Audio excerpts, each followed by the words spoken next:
Good morning, welcome to my mini blog. সকাল সকাল নিচে নামলাম বাজার করার জন্য। নিচে যেয়ে দেখি 3 পিস বিক্রি করছে। হোয়াইট কালার দেখে দাঁড়াই গেলাম, যে দেখলাম কেমন 3 পিসটা, কারণ হোয়াইট কালার আমার অনেক পছন্দ, কিন্তু ওইভাবে পছন্দ হলো না 3 পিস। কিন্তু 3 পিস গুলোর দাম অনেক কম ছিল বাজারের দামের তুলনায়। তারপরে 1 কাপ গরম চা খেলাম। চা খেয়ে বাজারের দিকে গেলাম, মানে একদম নিচেই বাজার বসে। সেখানে ঘুরে ঘুরে দেখলাম কি কি আছে, মানে কি কি পছন্দ হয় আর কি। তারপরে পেঁয়াজ কিনলাম বেছে বেছে। তারপরে দেখলাম এখানে তেল ভাঙতেছে, আর এই জিনিসটা দেখতে অনেক ভালো লাগে।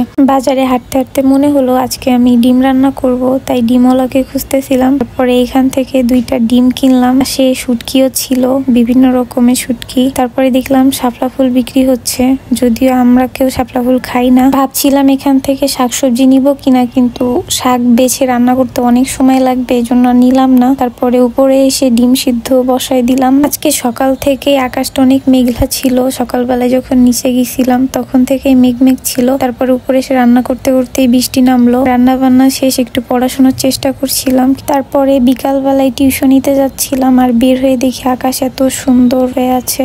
তো সবাই ভালো থাকবেন, আজকে এই পর্যন্ত। আল্লাহ হাফেজ।